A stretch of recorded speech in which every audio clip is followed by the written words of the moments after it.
Ma douleur était la seule chose qui me faisait douter de la capacité de Dieu à agir.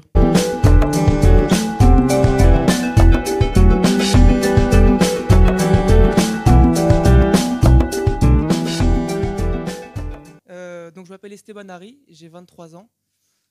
C'est ma première année à Dole et ça fait maintenant 6 mois que j'ai donné ma vie au Seigneur. Avant de vous raconter mon témoignage, il faut savoir que je suis footballeur actuellement à Jura-Dolois. C'est pour ça que je suis venu ici à Dole. Et surtout que je fais du foot depuis que j'ai 5 ans. Tout ça pour vous dire que le foot a très vite fait partie de ma vie et j'ai en grandissant très rapidement organisé et articulé ma vie en fonction du foot et du rêve que j'ai toujours eu de devenir footballeur professionnel. Ma rencontre avec Dieu s'est faite à travers le football et surtout à travers tous les échecs que j'ai pu avoir. Et avant de donner ma vie au Seigneur, j'ai plusieurs fois été appelé à lui et il s'est plusieurs fois manifesté à moi. Donc il faut savoir que j'ai grandi dans des traditions catholiques. Et je dis bien tradition, il n'y a jamais eu de pratique. Ça veut dire que je n'ai jamais eu de mal et ça me faisait même du bien d'aller à l'église, prier Marie, allumer des cierges et lui faire part de toutes mes craintes et mes souhaits. La première fois que j'ai expérimenté la présence de Dieu et où vraiment il y a eu une prise de conscience de son existence et de sa puissance, c'était en 2020. J'habitais à Lyon pour le foot et alors en mars, il y a eu l'arrêt des championnats à cause du Covid. Du coup, fin de saison, je décide de partir du club dans lequel je suis pour un autre. Et le problème, c'est que je ne trouve pas de club. Je vais passer 1 an au chômage. Aucun club n'a voulu de moi par la suite. Je suis retourné vivre chez ma mère et ça a vraiment été très dur. Le premier sentiment tout de suite, c'est forcément d'accuser Dieu, de lui dire que c'est de sa faute et qu'il ne veut forcément pas mon bien, sinon jamais quelque chose comme ça sera arrivé. Et un jour, je décide de partir à l'église catholique et de prier en lui disant que si c'est vraiment ma destinée, alors que j'ai confiance en lui et que je vais trouver un club.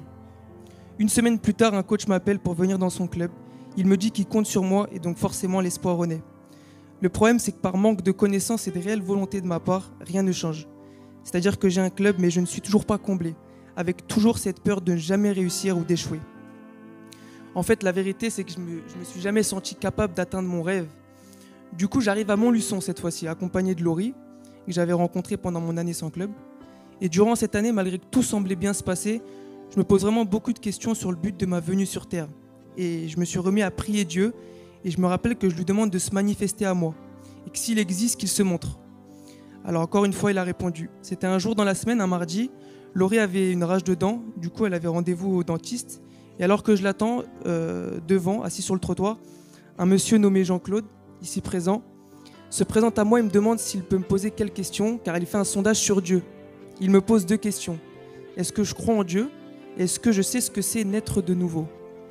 Et de là, il me raconte son témoignage et comment lui, il est né de nouveau, en donnant sa vie à Jésus. Il me parlait du fait qu'il ne s'était jamais senti pécheur ou mauvais. Mais dès lors qu'il a trouvé Dieu, il se sentait vraiment sale de toutes ses pensées, ses actions. Et que c'est comme cela qu'il s'est repenti et qu'il a donné sa vie à Dieu. Et j'ai été pris au fur et à mesure qu'il parlait, moi aussi, d'un sentiment de culpabilité, de honte de qui j'étais. Et je me suis mis à pleurer en sanglots, sans savoir pourquoi. Aujourd'hui, avec le recul, je sais pourquoi je pleurais. Mais au moment où j'ai pleuré, aucun moyen pour moi de savoir pourquoi. Alors encore une fois, je n'avais pas donné ma vie à Dieu, ni demandé pardon pour mes péchés. Dieu s'était manifesté, mais sans aucune conséquence directe sur ma vie. Rien n'avait changé. On arrive ensuite en 2022, je quitte la ville de Montluçon et j'atterris à Dole, encore une fois pour le foot. Alors comment vous dire comment j'ai maudit la ville de Dole plus d'une fois ? Quelque chose qui est fréquent au foot mais qui ne m'était personnellement jamais arrivé, je me blesse au genou. Et le problème que j'ai eu, c'est que malgré les examens, aucun docteur n'a pu me dire pendant 5 mois, de juillet à novembre, l'origine de ma blessure. J'ai donc vraiment cessé totalement d'y croire. Je suis tombé dans un état dépressif. J'avais plus envie de m'alimenter, je voulais plus parler. Appeler ma famille devenait compliqué. Et le vrai problème, c'est que je n'avais plus de force mentale pour affronter mon problème. C'était devenu une cause perdue. Je me disais que le foot était fini. Pendant cette période-là, Annie et Jean-Claude nous appelaient beaucoup pour prendre de nos nouvelles et nous ont parlé d'un séminaire qui était sur Dijon, où on allait parler de la Bible et l'évangile allait être prêché. Et alors qu'ils me disent que ça pourrait être bien d'y aller et que peut-être on pourrait prier pour mon genou là-bas.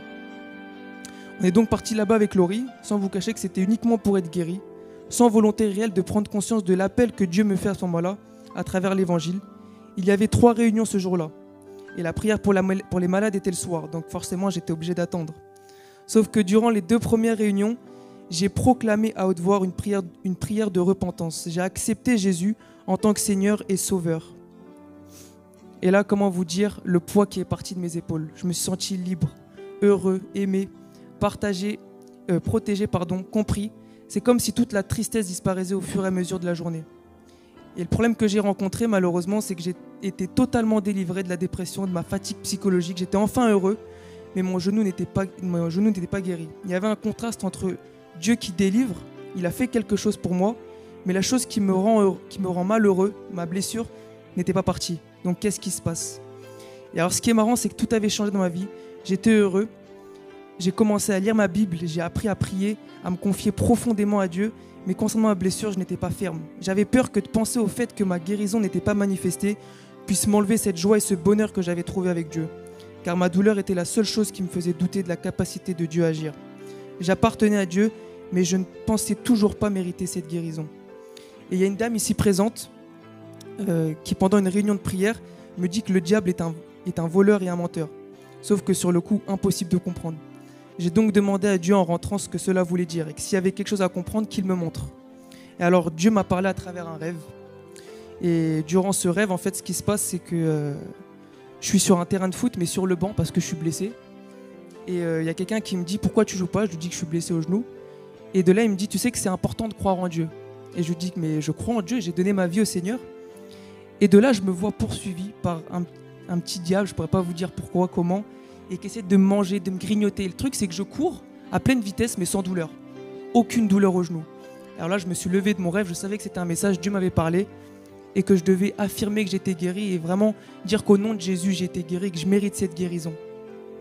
D'une semaine à une autre, je suis passé de courir 10 minutes à faire des séances entières de 1h30 avec mon club.